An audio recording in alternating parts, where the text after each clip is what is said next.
तस्माद्यस्य महाबाहो निगृहीतानि सर्वशः इन्द्रियाणीन्द्रियार्थेभ्यः तस्य प्रज्ञा प्रतिष्ठिता तस्माद्यस्य महाबाहो निगृहीतानि सर्वशः इन्द्रियाणीन्द्रियार्थेभ्यः तस्य प्रज्ञा प्रतिष्ठिता। जिसलिए राग द्वेष लोभ मोह आदि से युक्त होकर इंद्रियां प्रवृत्त होती हैं। तस्मात् इस कारण से हे महाबाहो यस्य मुने इंद्रियाणि इंद्रियार्थेभ्य निगृहीतानि, इंद्रियों को अपने विषयों से निग्रह कर लिया गया है। थोड़ा बहुत निग्रह कर लिया ऐसा नहीं काम चलेगा। अल्पशः एकैकशः नहीं, सर्वशः बोलते। गुण रूपेण सर्वेंद्रियों को अपने सर्व विषयों से निग्रह कर लिया गया है, जिससे तस्य ऐसे व्यक्ति की प्रज्ञा प्रतिष्ठित हुआ करती है। इंद्रियाणां प्रवृत्तो दोष उपपादितो यस्मात्, जिसलिए आपको पूर्व श्लोकों से इंद्रियों की प्रवृत्ति होने पर क्या दोष होता है उपादन करके युक्ति से, श्रुतियों से, स्मृतियों से सबके आधार पर सिद्ध कर दिया गया। जन्म मरण के चक्कर संसार सागर में डूबने के अलावा और कोई फल ही नहीं है। जिसलिए तस्मात्, इसलिए यस्य यते है, जिस यति, जिस साधक, जिस मुमुक्षु के द्वारा हे महाबाहो निगृहीतानि सर्वशः, निग्रह कर लिया गया है सब तरफ से, सर्व प्रकारी, सब प्रकार से। किनको निग्रह कर लिया सब प्रकार से?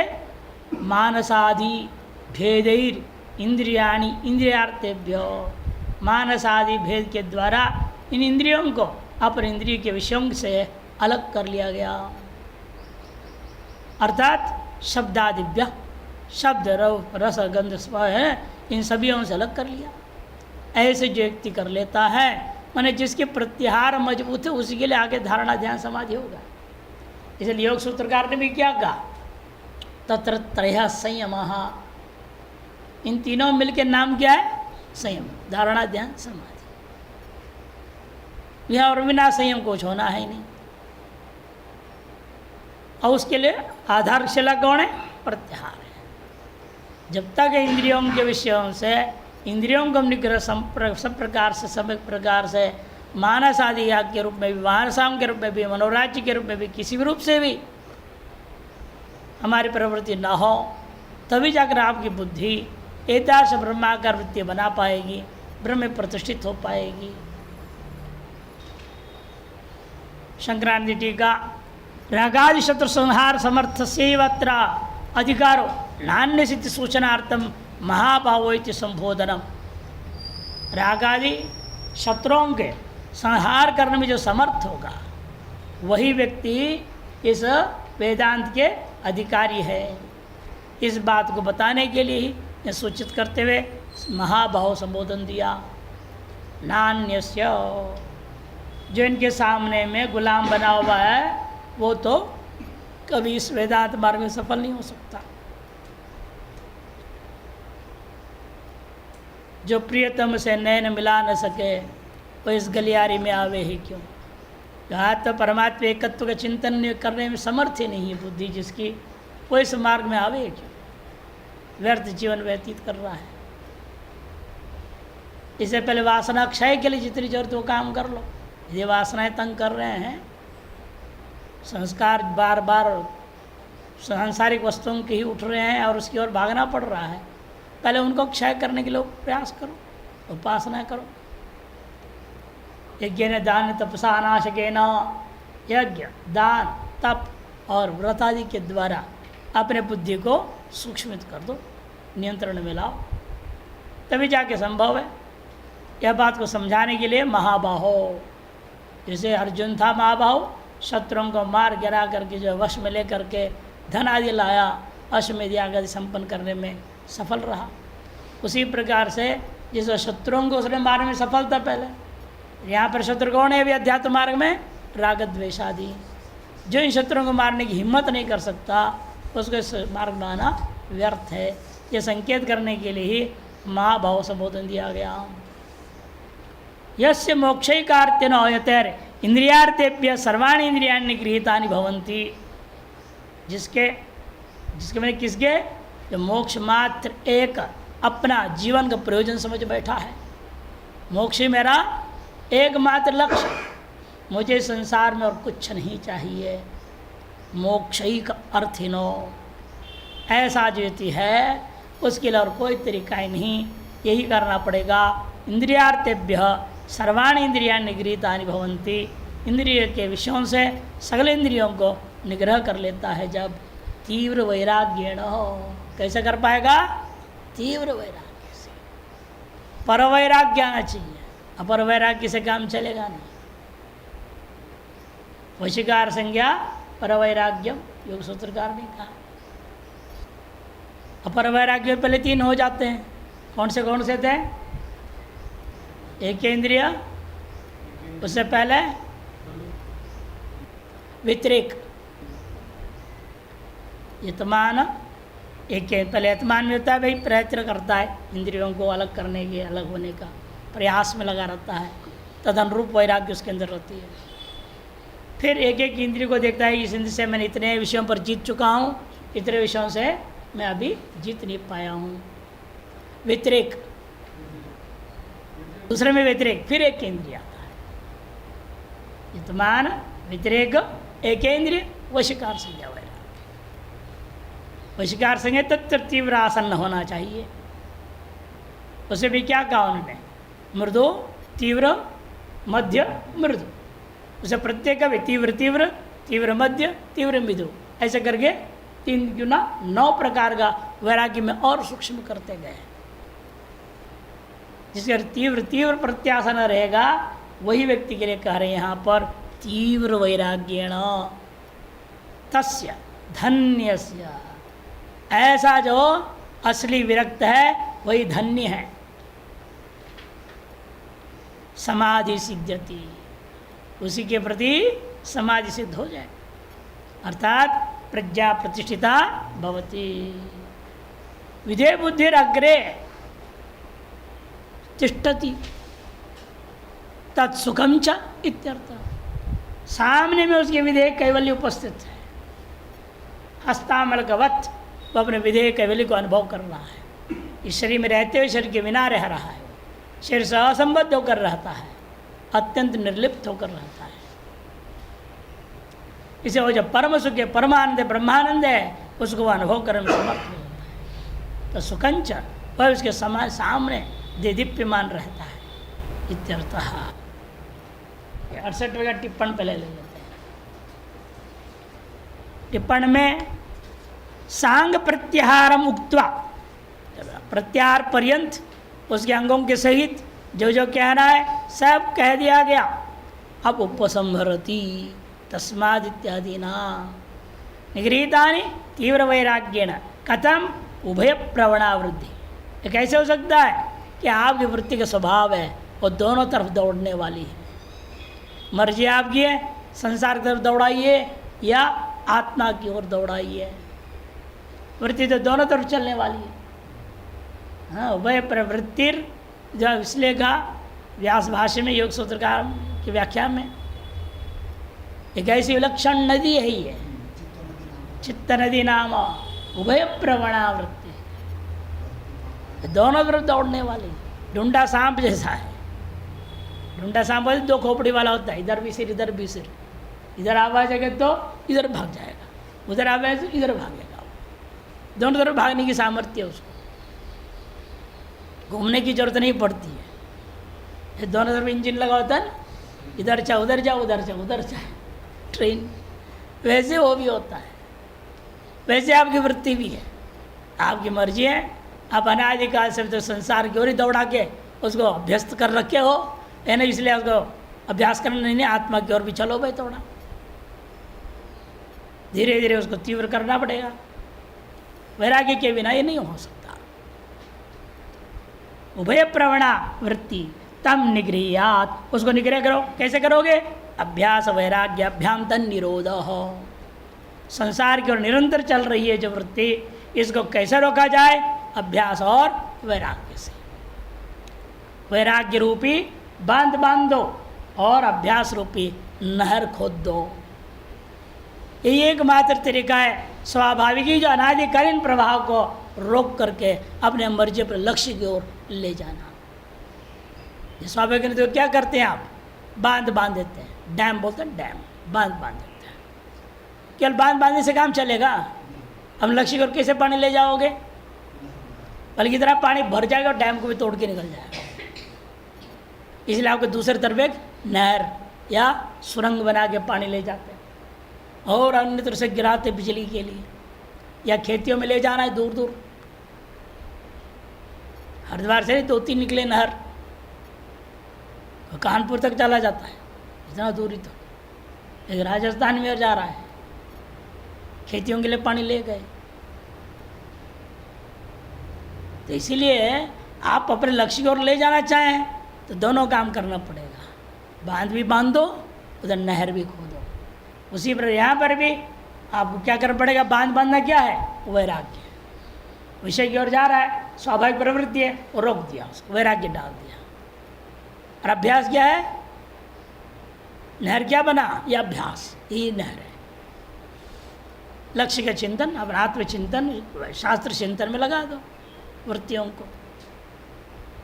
अभ्यास वैराग्य व्यंत निरोध योग सूत्र 1:12 हे महाभाव इस संबोधन ज्ञापयति। हे महाभाव संबोधन के ज्ञापित किया जा रहा है। यथा पूर्वं तुम शत्रुन जित्वा रत्नादिकं प्राप्तवान तथा इदानीम इंद्रियाणि जित्वा तान वशीकुरु पराजितो मा भू इत्यर्थः। जैसे पहले शत्रुओं को जीत करके रत्नादि धन को ले आया, जैसे धनंजय तुम्हारा नाम भी पड़ा था, उसे अब इन इंद्रियों को जीत लो और इनको वश में कर लो और इनसे आप पराजित मत हो जाओ। पराजितो मा भू, इनसे पराजित नहीं होना, इन पर भी उसी प्रकार से विजय पा लेना, तभी आपका लक्ष्य प्राप्ति होगी। लौटिए 59वें श्लोक बहुत ही महत्वपूर्ण श्लोक है। यहाँ दोनों ही विस्तार से बोलेंगे, भाष्यकार भी और टीकाकार। भाष्य अवतरणी का योयम लौकिको वैदिकश्च व्यवहार समुत्पन्न विवेक ज्ञानस्य सिद्ध प्रज्ञस्य अविद्या कार्यत्वात् अविद्या निवृत्तौ निवर्तते। अविद्यायाश्च विद्या विरोधात् निवृत्तिर इत्येतम् अर्थं स्फुटीकुर्वन् आह या निशा सर्वभूतानामिति। योयम लौकिको वैदिकश्च व्यवहार, वह यह जो लौकिक और वैदिक व्यवहार है, समुत्पन्न विवेक ज्ञानस्य, जिसके अंदर विवेक ज्ञान उत्पन्न हो गया, स्थिर प्रज्ञा की उत्पत्ति हो चुकी है, ऐसे जो व्यक्ति के अविद्या कार्यत्वात् अविद्या निवृत्तौ निवर्तते। अविद्या का कार्य होने के कारण से अविद्या के निवृत्ति होने पर सकल लौकिक और वैदिक व्यवहार निवृत्त हो जाता है। न कोई लौकिक व्यवहार करेगा वो, न कोई वैदिक व्यवहार करेगा। अविद्यायाश्च विद्या विरोधात् निवृत्ति ही। अविद्या की निवृत्ति कैसी हो गई कि अविद्या का विरोधी कौन है? विद्या। विद्या और अविद्या परस्पर विरोधी हैं, इसे अविद्या का नाशक है विद्या, वो आपने प्राप्त कर लिया। निवृत्ति चेतम अर्थम स्फुटीकुर्वन्नाह, इस बात को स्पष्ट करते हुए आगे का श्लोक आरंभ होता है। संक्रांति अपने अवतरण का दे रहे हैं। जन्म अनेक शत सहस्र कृत सुकृत परिपाकेना, 1-2 जन्म नहीं, सैकड़ों हजारों लाखों समझो, शत सहस्र में लाख, 100 का 1000 मैंने कितना हो जाएगा? 1 लाख नहीं, लाखों, उसमें भी अनेक शब्द जोड़ दिए, अनेक सहस्र, अनेक लाखों, मैंने करोड़ों की पता नहीं कितनी, कहने का अभिप्राय क्या है? अनंत जन्म व्यतीत हो चुके हैं, लेकिन सभी जन्मों में आप थोड़ा थोड़ा थोड़ा थोड़ा थोड़ा थोड़ा करके पुण्य का संचय करते आए हुए हैं। उसी पुण्य संचय का फल स्वरूप है आज आपको वेदांत सुनने की इच्छा जागृत हो रही।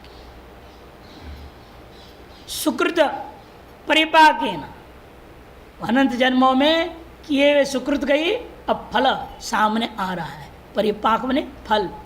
श्रुति आचार्य ईश्वर प्रसाद पौष्कल्यम प्राप्तवतो, श्रुति का, शास्त्र की कृपा, गुरु की कृपा, ईश्वर की कृपा पुष्कल भाव से प्राप्त हो गया है, भरपूर प्राप्त। एक ही जब कमी रह गया है वो अपने आप की अपने ऊपर अपनी कृपा, आत्म कृपा नहीं।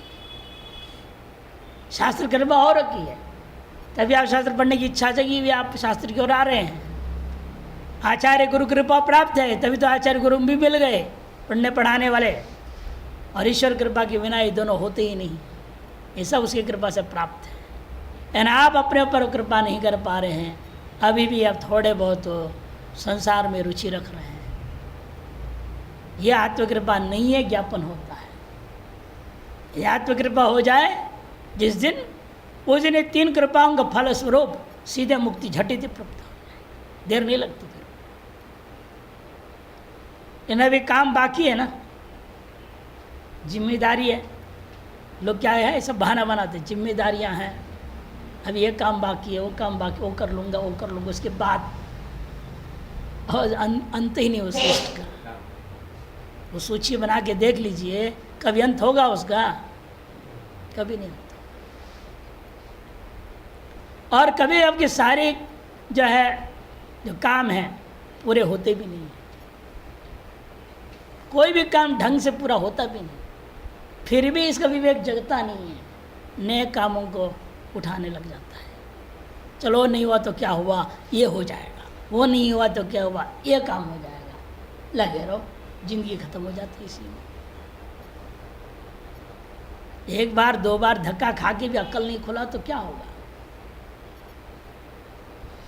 इसलिए कहते हैं कि वो व्यक्ति के लिए जो है संचित जब हो जाता है पुण्य, तब ये सब कृपाएं इकट्ठे मिल जाते हैं। यस्य समाधिना सर्वम इदम अहम च ब्रह्मैव इति, ऐसे व्यक्ति के सामने समाधि के द्वारा सर्वम इदम अहम च ब्रह्मैव ऐसा अनुभव में आने लगेगा। इति ब्रह्म अप्रोक्ष विज्ञानम अप्रतिबद्धम भवति, ब्रह्म का अप्रतिबद्ध अप्रोक्ष विज्ञान, अप्रोक्षानुभूति, विज्ञान में अनुभूति वो होने लगती है।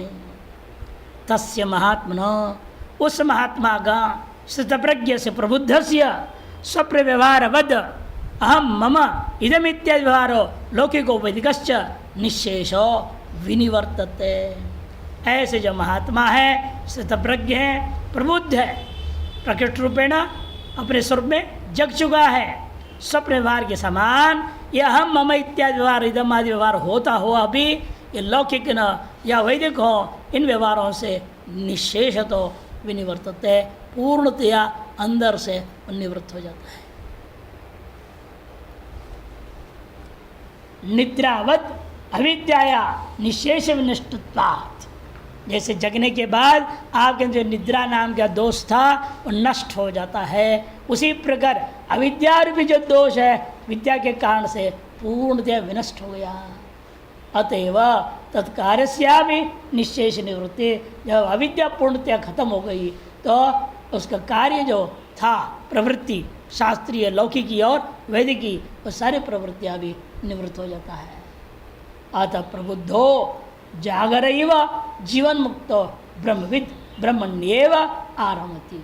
ऐसा प्रबुद्ध जाग करके अब लौकिक व्यवहार और वैदिक व्यवहार में लगा रहता है, उसे जीवन मुक्त में क्या करेगा?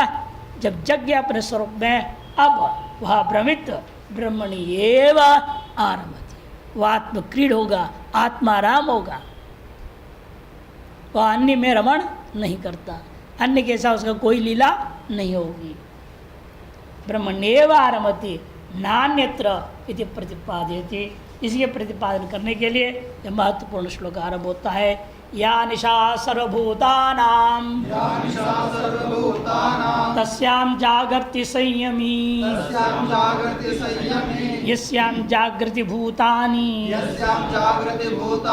सा निशा पश्यतो मुनेः। या निशा सर्वभूतानां तस्यां जागर्ति संयमी यस्याम जागृति भूतानि सा निशा पश्यतो मुनेः। सकल भूतों के लिए निशा के समान निशा है। जो निशा के समान निशा क्या है सकल भूतों के लिए? ये ब्रह्मज्ञानी है। ये पूर्ण प्रकाश भी उसके लिए अंधकार के समान ही रहता है। इसके तरफ सम्मुख होना ही नहीं चाहता। उसमें संयमी जग जाता है। तार्श ब्रह्म विद्या में ये संयमी जग गया। और जिसमें ये भूत जगे रहते हैं, किसमें जगे हुए हैं? अविद्या में जगे हुए हैं, संसार में। सा निशा, वह इस मुनि के लिए निशा के समान निशा है, इसलिए वो उसको त्याग देता है। सा निशा पश्यतो, पश्यत आत्मानम पश्यत, अपने आत्मा का अनुभव करता हुआ व्यक्ति ऐसे मुनि के प्रति निशा के समान निशा हो जाता है। निशा शब्द का भी अर्थ यदि रूढ़ है रात्रि में, निषेधार्थ से बनाएंगे तो, और दूसरे ढंग से बना सकते हैं। नी उपसर्ग ले लो, नितराम शांतिर बहुत शम धातु से। जब किया तो मालोप हो गया, निशा बन गया। और उसको कर दो स्त्रीत्वक्षा में टाप, हलंत निश, उसे टाप कर दो। लोगों में भी आता ना एक जगह, या निशा या वाचा निशा। नहीं, भावगुरी के मत में क्या है? हलंतों से भी टाप होता है। वाक शब्द है, हलंत है, उसको टाप कर दे वाचा। निष्पी हलंत है, टाप कर दिया निशा। और अपि और अप का अकार लोप पिदानम अपिधानम। अकार लोप और टाप ये कहा था भावगुरी के मत में, तो ये नियम है। उस सर यहाँ पर भी हलन से टाप होकर निशा शब्द बन गया। उन्हें वहाँ जाने पर नितराम शांति हो जाती। वो भी ये करते लेंगे, देखिए कैसे घटाएंगे इसको। यह निशा, यहाँ पहले रूढ़ार्थ लीजिए, रात्रि ही। निशा मने रात्रि। सर्व पदार्थानाम अविवेक करी तम स्वभावत्वात् निशा। वहाँ पदार्थों का अलग अलग करके आप विवेक नहीं, अंधकार में पड़ा है चीज़, घोर अंधकार जा रहेगा, आपको सामने क्या दिखेगा भी नहीं, क्या क्या है आमने सामने में कुछ नहीं पता चलेगा। इसलिए आप लोगों को क्या करना पड़ता है? कोई ना कोई प्रकाश अपने साथ ले जाना पड़ता है। चाहे दीपक जला के ले जाओ, लांटन ले जाओ, चाहे टॉर्च ले जाओ, कुछ न कुछ ले जाना पड़ता है। जैसे कहाँ क्या दिखेगा ही नहीं, विवेक नहीं हो पाते। पत्थर है या गड्ढा है, विवेक कैसे करोगे? निशा उसी का नाम है जहाँ सगल पदार्थों का अविवेक कर देने वाली है वो। तमः स्वभावत्वात्, और तमः स्वभाव वाला होने से भी वह आपको विवेक करने नहीं देता, अलग अलग वस्तुओं को प्रत्यक्ष करने नहीं देता है, इसलिए उसका नाम है निशा। सर्वेषां भूतानां सर्वभूतानां, मैं सर्वेषां भूतानां इति सर्वभूतानां समास करते कर, सकल भूतों के प्रति जो निशा के समान निशा है, रात्रि है। किम तत्, सकल भूतों के लिए रात्रि क्या है? ये जो हो रहा है दिन रात, इसी दिन रात से कोई लेन देन नहीं है यहाँ। किम तत् कहते परमार्थ तत्वम, ये परमार्थ तत्व ही सकल भूतों के लिए रात्रि के समान रात्रि। सतप्रज्ञ से विषयो यथा नक्तंचराणाम आरेव सत अन्येषाम निशा भवति। परमार्थ तत्व जो सतप्रज्ञ का विषय है वही इनके लिए रात्रि के समान है। उसी प्रकार जैसे रात में चलने वाले भूत प्रेत राक्षस निशाचर, उनके लिए क्या है? आपके लिए जो रात है उनके लिए दिन है। वो उनको स्पष्ट दिखता है सारी चीज़ें, आपकी आंखों को दिखता नहीं, कहाँ क्या है, इन कुत्तों को भी दिखता है।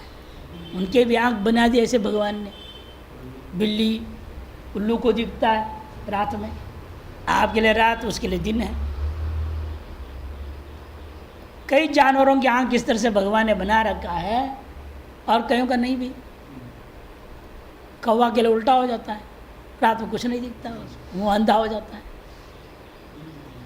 उल्लू दिन में अंधा हो जाता है। काकोल कन्या इसलिए बनाया। यहाँ कहते रात्रि इसलिए जो स्थितप्रज्ञ हैं उनका जो विषय है, जो पारमार्थिक तत्व है, वह पारमार्थिक तत्व इन सकल जीवों के लिए रात्रि के समान रात्रि है। प्रकाश भी रात हो गया। उसी प्रकार दृष्टान दिए, नक्तंचरणम अहरेव सद अन्येषाम निशा भवति। ये निशाचर जो होते हैं राक्षस वगैरह, वो रात्रि में घूम रहे फिर रहे, उनके लिए दिन जैसा है, हम सब के लिए वो रात है। जो सभी के लिए रात है और निशाचरों के लिए दिन है, जैसे वैसे अज्ञानियों के लिए जो अविद्या है वो रात्रि है, वो हमारे लिए क्या हो जाता है, प्रकाश हो जाता है, उससे अलग हो जाते हैं हम लोग, विपरीत है। अच्छा परमार्थ तत्व उसके लिए क्या है, रात है, वो हमारे लिए प्रकाश है, दिन है। ये निशा है अज्ञानियों के लिए, और अविद्या के कारण से निशा के समान निशा क्या हो गया आपके लिए, परमार्थ तत्व ही घोर अंधकार में फंस गया। इससे पूर्व में भी आया ना, क्या कहा था उन्होंने, तत्वोपि तमो, अधिकतर तम में चला जाता है। अंधम तम प्रविशंति ये विद्यायाम उपासते हैं। अंध का घोर अंधकार रूपी जन्म मरण चक्रीय संसार है, इसमें चला जाएगा। कारण क्या है, आत्मज्ञान के अभाव। वह आत्मज्ञान इसलिए उनके लिए रात्रि के समान है। तद्वत नक्तंचर स्थानीय नाम अज्ञानी नाम, इसे नक्तंचर के स्थानीय कौन है, अज्ञानी है। उनके लिए सर्वभूता नाम निशा इव निशा परमार्थ तत्व अगोचरत्वात्, दिन के रात्रि के समान रात्रि है, क्योंकि उनके लिए परमार्थ तत्व इनके ने भी प्रकारेण विषय ही नहीं होता है। तद्बुद्धि नाम, तार्श बुद्धि वालों के लिए, तस्याम परमार्थत्व लक्षणायाम अज्ञान निद्रायाम, लेकिन तार्श जो परमार्थ तत्व रूपा अज्ञानियों के लिए जो निद्रा के समान निद्रा है, उसमें प्रबुद्ध कौन हो गया, प्रबुद्धो, जागृति कौन, संयमी। परमार्थ तत्व को साक्षात अनुभव कर रहा है संयमी, जो कि निद्रा है अज्ञानियों के लिए। तस्याम जागृति संयमी, से में संयमवान जितेंद्रिय योगी इत्यर्थ। संयम वाला जो जितेंद्रिय है, योगी है। यस्याम ग्राह्य ग्राहक भेद लक्षणायाम अविद्या निशायाम प्रसुप्तानि एव भूतानि जागृति इति उच्यते। यस्याम निशायाम प्रसुप्ता इव स्वप्रदर्शः सा निशा अविद्यारूपत्वात् परमार्थत्वं पश्यतो मुनेः इति। परमार्थत्व को अनुभव करता हो जो मुनि है, उसके लिए जो इन भूतों के लिए जागृत में कह रहे हैं, वही उसके लिए निशा के समान है। ग्राह्य ग्राहक भेद रूपा, अविद्यारूपी निद्रा में सोए हुए हैं, प्रसुप्तानि एव भूतानि जागृति, फिर लेकिन समझ क्या रहे हैं, हम जग गए हैं। जब रात बीत गया, सुबह होते ही लोग जग जाते हैं। जगे कहाँ है, लेकिन वो वही अविद्या में ही जगे हुए हैं। ये वो ग्राह्य ग्राहक आदि भेद रूपा अविद्यारूपी निद्रा में सोते हुए भी प्रसुप्तानि एव सन भूतानि, अपने आप क्या मान रहे हैं, जग गए हम, जागृति उच्यते। यस्याम निशयाम प्रसुप्ता इव स्वप्रदृष्टा, जिस निद्रा में रात्रि में जो है स्वप्रदृष्टा सोया हुआ रहता है, वैसी ही हालत है। सा निशा, वह जो निशा है, अविद्यारूपत्वात् परमार्थत्वं पश्यतो मुनेर, अतः कर्माणि अविद्यावस्थायाम एव चोद्यन्ते न निद्रावस्थायाम इति।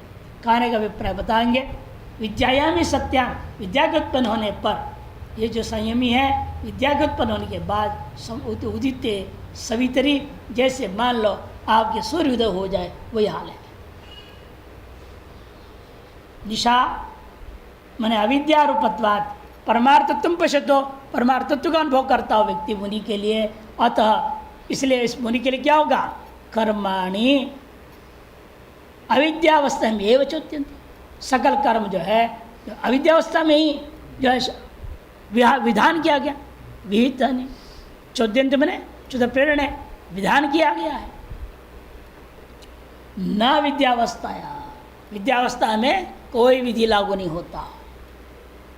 विद्यायां में ही सत्यम, क्योंकि विद्या के उत्पन्न होने पर उदिते से वितरी सारवरमिव, सूर्य का उदय होते ही अंधकार गायब हो जाता है, उसी प्रकार से तमः प्रणाशम, अंधकार के प्रणाशम उपगच्छति अविद्या, अविद्या रूपी जो अंधकार है मानो उस मुनि के दृष्टिकोण में नष्ट हो जाता है। प्राविद्योत्पत्ति अविद्या प्रमाण बुद्धिया, विद्या की उत्पत्ति से पहले अविद्या ही आपके लिए प्रमाण भूता थी। प्राग विद्या उत्पत्ति है, अविद्या क्या है, प्रमाण बुद्धिया गृह्यमाणा, प्रमाण बुद्धि से हम ग्रहण करते जाते हैं। क्रियाकार फल भेद रूपा सती, और कैसे ग्रहण कर रहे हैं हम, क्रिया काल का फल भेद रूपा हो करके।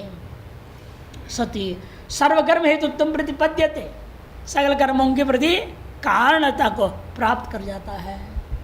न प्रमाण बुद्धिया गृह्यमाणाया, और ये जो मुनि है जो समाधि को प्राप्त कर गया, प्रज्ञ हैं, मुक्त पुरुष हैं, उसके लिए क्या है, वो क्रियाकार फल भेद ग्रहण नहीं कर रहा है। इसे कहते हैं जो व्यक्ति जो ग्रहण नहीं कर रहा है उसके लिए जो न अप्रमाण बुद्धि गृह्यमाणाया, जो अप्रमाण बुद्धि से जो ग्रहण कर रहा है उसके प्रति न कर्म हेतु उत्पत्ति, कर्म के कारण उपपन्न ही नहीं हो सकता, क्योंकि प्रमाण भूतेन वेदेन मम चोदितं कर्तव्यं कर्म इति ही कर्मणि कर्ता प्रवर्तते, क्योंकि प्रमाणभूत वेद को मान करके व्यक्ति क्या करता है, मम चोदितं कर्तव्यम, मेरे लिए यह विहित कर्म है, यह मेरा कर्तव्य है, ऐसे सोचते हुए कर्मणि कर्ता प्रवर्तते। नाविद्या मात्र विदम सर्वम निशा एवैति, इसलिए अविद्या मात्र सब कुछ है, वह उसके निशा के समान है, ऐसे उसका अनुभव में नहीं आता। यस्य तो पुनर् निशा इव अविद्या मात्र विदम सर्वम, और जिसके लिए निशा के समान यह अविद्या मात्र संपूर्ण भेदजतामिदम ज्ञानम तस्य आत्मज्ञस्य, ऐसे जो आत्मज्ञानी है उसका किसमें अधिकार है, वेद सर्वकर्म संन्यास एव अधिकार न प्रवृत्त हो, सर्वकर्म संन्यास में उसका अधिकार होगा, प्रवृत्ति में किसी प्रकार का अधिकार नहीं हो सकता। न प्रवृत्त हुई थी तथा दर्शयिष्यति, इस बात को दर्शाएंगे, तद्बुद्ध्यस्तदात्मान इत्यादि ना, ज्ञान निष्ठायामेव तस्य अधिकार, ज्ञान निष्ठा में ही उसका अधिकार होता है। तत्रापि प्रवर्त्य का प्रमाणा भावे प्रवृत्ति अनुपत्ति चेत, लेकिन कहते हैं उसे क्यों प्रवृत्त होएगा, वो उससे प्रवृत्त होने की क्या जरूरत है, तद्बुद्धि सदात्मान करने की, उससे भी प्रवर्तक प्रमाण न होने से प्रवृत्ति अर्पण हो जाएगा, चिन्ह ऐसा मत कहो। क्यों, स्वात्म विषयत्वाद आत्मविज्ञान से, यहाँ कोई प्रेरक की जरूरत नहीं, हमें अपने स्वरूप का चिंतन करने के लिए कि वेदांत क्या है, आपकी अपनी आत्मा की कथा है। अपनी आत्मकथा में प्रवृत्त होने के लिए हमें कोई दूसरा के कहेगा क्या, आप तुम अपनी आत्मा के बारे में चिंतन करो, कोई विधि करना पड़ेगा, कोई जरूरत नहीं है। वेद भी अज्ञान दशा में ही आपको बोध कराते, आत्तावार दृष्टव्य श्रुतव्य मंतव्य निध्यासितव्य, ये सारी विधियाँ अज्ञान काल में ही है। ज्ञानोत्तर काल में वह स्वतः ही स्वप्रकाश स्वरूप अपनी आत्मा में निरंतर स्थित रहने वाला है, उसके लिए कोई प्रेरक बाह्य जरूरत ही नहीं है। इसे कहते हैं नहीं आत्मना स्वात्म प्रवर्तक प्रमाण अपेक्षा, क्योंकि आत्मा को अपने आत्मा प्रवृत्त होने के लिए कोई प्रवर्तक प्रमाण की अपेक्षा नहीं होती है। प्रमाण अपेक्षा आत्मत्वादेव तद अंतत्वाच्छ, और सारी जो प्रमाण है, सारे विधि विधान है, समग्र वेद, ये सब कहाँ जाके समेटना है, अपनी आत्मा में ही विलीन होना है। न तत्र वेदा वेदा भवंती, श्रुति क्या, वेद भी वेद नहीं रह जाते हैं, आप सबसे परे हो गए।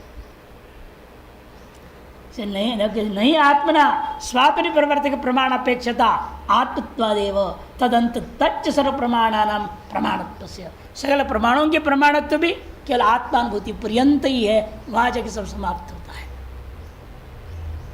इसलिए अंग्रेजी में दो शब्द होते हैं, एक होता है एंड होना और दूसरा होता है कल्मिनेशन। आपके चित्त की वृत्तियां जो थॉट्स का एंड होना, ये समाधि नहीं है। बेहोशी में भी हो जाएगा थॉट्स का एंड, समय सुषुप्ति में भी हो जाता है थॉट्स का एंड।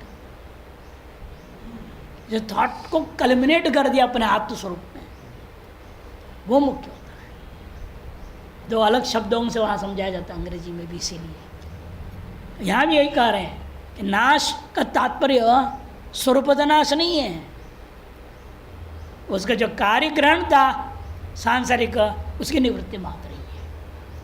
इसलिए कहते हैं नहीं आत्मस्वरूपाधिगम में सती, कि आत्मस्वरूप का अधिगम होने के बाद पुनः प्रमाण पर व्यवहार संभव थी, प्रमाण पर व्यवहार पुनः संभव ही नहीं है। प्रमातृत्व ही आत्मनो निवर्तयति अंतम प्रमाणम निवर्तयदेव, कि प्रमातृत्व इस आत्मा में जो था उसको अंतम प्रमाणम, अंत प्रमाण कौन है? अंतिम जो वृत्ति अखंडाकार वृत्ति, वो उसको नष्ट कर देता है। प्रमाण अपने में प्रमाणत्व को नष्ट करते हुए प्रमातृत्व को भी नष्ट कर देता है, अतः प्रमेय जगत भी खत्म हो जाता है। ये सुंदर न्याय इसमें लगाया जाता है, या कथक रेणु न्याय, निर्मली जल में निर्मली डालो क्या होता है? वो निर्मली भी चूर्ण है, यद्यपि वो चूर्ण विशेषता है उसकी, वह अन्य सब मलों को बिठाते बिठाते बिठाते स्वयं भी बैठ जाता है, पानी शुद्ध रह जाता है। इसी प्रकार अंतिम जो वृत्ति अखंडाकार वृत्ति हमारा वृत्ति प्रमाण है, और वो प्रमाण प्रमेयभूत आत्मा का अनुभव करते एकीभूत हो जाने के बाद वह प्रमाण प्रमेय में विलीन हो गया। वह प्रमाता जो था वही उसको प्रमेय रूप में ग्रहण कर रहा था, और प्रमात्र प्रमेय प्रमाण ये त्रिपुटी समाप्त हो जाता है। सुंदो पुसुन जैसे दूसरे भाई को गला घोट के दूसरे को खत्म कर दी है। अंत्यवृत्ति उपांत्यवृत्ति जो प्रमातृत्व और प्रमाणत्व है, ये विभाग था, उसको स्वतः ही नष्ट कर देते हैं।